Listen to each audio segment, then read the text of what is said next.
Kolaghat block ইমাম মুয়াজ্জিন অ্যাসোসিয়েশনের পক্ষ থেকে আজ কাশ্মীরে পেহেলগাঁওয়ে বর্বরোচিত সন্ত্রাসবাদী হামলার প্রতিবাদে এবং ওয়াকফ সংশোধনী আইন 2025 বাতিলের দাবিতে এক প্রতিবাদ সভা অনুষ্ঠিত হল পূর্ব মেদিনীপুরের কোলাঘাটে।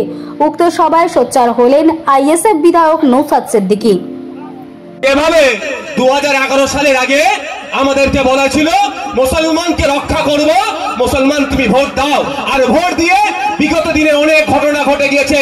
গতকালকে কলকাতার বেহালাতে একটি মুসলিম মহিলা বোরকা পরে গিয়েছিল, ওখানে দাঁড়িয়ে এক ভদ্রলোক বলতে বাধ্য হচ্ছি, রাজনীতি করছি না, নাহলে তো অন্য কিছু বলতাম। সে অর্ধলঙ্গ, সে বলছে এটা হিন্দুস্তান, এখানে বোরকা পরা যাবে না, এখানে তুমি বোরকা খুলে আসো। যে বলেছিল মুসলমানদের বাঁচাবো, তারই আমলে মুসলমান মহিলা বোরকা পরে গেলে বলছে বোরকা খুলে আসো। সংবিধানের 25 নম্বর ধারাটা খুলে দেখে নিন। সংবিধানের 25 নম্বর ধারাতে বলা আছে, আমি আমার ধর্মচারণ, আমি আমার রিলিজিয়াস প্র্যাকটিস আমি আমার মতো করে করব। প্রত্যেকটা ধর্মের মানুষকে বলা আছে। তো এই ধরনের মিথ্যাচার করছে। ওয়াকফ বোর্ডের নিজস্ব ক্ষমতা নাই, নিজের জমিটাকে উদ্ধার করা পারছে না, সে নাকি অন্যের জমিতে দাঁড়ালে সেটা ওয়াকফে হয়ে যাবে। নিজস্ব ক্ষমতা নাই বলে ওয়াকফ বোর্ড যাচ্ছে কোথায়? প্রথম ওয়াকফ ট্রাইব্যুনালে। সেখানে গিয়ে বলছে মাই লর্ড, আমি আমার জায়গা উদ্ধার করতে পারছি না, তুমি একটা অর্ডার করে দাও। সেখানে না হলে কলকাতা হাইকোর্টে যাচ্ছে, হাইকোর্টে না হলে সুপ্রিম কোর্টে গিয়ে আইনের দ্বারস্থ হচ্ছে যে আমার সম্পত্তি আমাকে দাও। দখল করা আছে, বেদখল হয়ে যাচ্ছে, আমি যেন দখল করতে পারি নিজের পক্ষে। আইনের দ্বারস্থ হচ্ছে, সে নাকি অন্যের জায়গায় দখল করে নেবে। সম্পূর্ণ মিথ্যাচার। আর একটা মিথ্যাচার কি হচ্ছে? বলা হচ্ছে ওয়াকফ ট্রাইব্যুনাল একবার যে অর্ডার দিয়ে দেবে, হাইকোর্টে গেলেও কিচ্ছু হবে না, সুপ্রিম কোর্টে গেলেও কিচ্ছু হবে না, প্রধানমন্ত্রীও কিছু করতে পারবে না, রাষ্ট্রপতিও নাকি কিছু করতে পারবে না, সুতরাং ওয়াকফ ট্রাইব্যুনাল থেকে উড়িয়ে দাও। এই বলে আবার হিন্দু মুসলমানের মধ্যে বিরোধ লাগানোর চেষ্টা করছে। আমি আপনাদের বলি, ও বেটারা মিথ্যাচার করছে।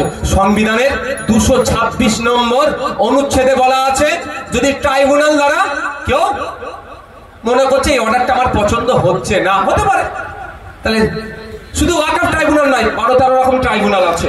সে কি করবে? হাইকোর্ট যেতে পারে, হাইকোর্ট না হলে সুপ্রিম কোর্ট যেতে পারবে, যেটা আর্টিকেল 226 এ বলা আছে। কিন্তু বিজেপি সেটাকে মিথ্যাচার করছে।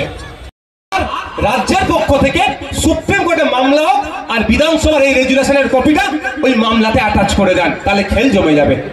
কিন্তু দুর্ভাগ্য, আমার রাজ্যের অভিভাবিকা, রাজ্যের মুখ্যমন্ত্রী চিৎকার করছেন, চেঁচামেচি করছেন, ওয়াকফ আইন লাগু হতে দেব না, কিন্তু শুধু মুখেই তিনি বলছেন। দেখুন ব্যাপারটা সম্মানীয়, তিনি রাজ্যের মুখ্যমন্ত্রী, কি অবশ্যই তাকে সম্মান দিতে হবে। সমালোচনা করার যেমন অধিকার আছে, তেমন আপনার কর্তব্য হচ্ছে তার চেয়ারকে সম্মান দেওয়া। কিন্তু একজনের মুখের কথায় তো কিছু হয় না। কি করতে? তার জন্য একবার কি কোন নোটিফিকেশন জারি করেছে রাজ্য সরকারের পক্ষ থেকে যে আমাদের রাজ্যে ওয়াকফের আইন আমি হতে দেব না, এই জন্য নোটিফিকেশন করে দিলাম?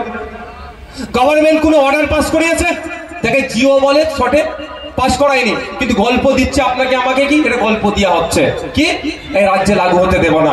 ওই গল্পতে কাজ হবে না। এটা নানিদা চাইছি, ঠিক একইভাবে যেটা হয়েছে এর জবাবটা আমরা বিজেপি সরকারের কাছ থেকে চাইছি। শুভেন্দু অধিকারী নেতাকে জবাব দিতে হবে। ভুলে যাচ্ছি।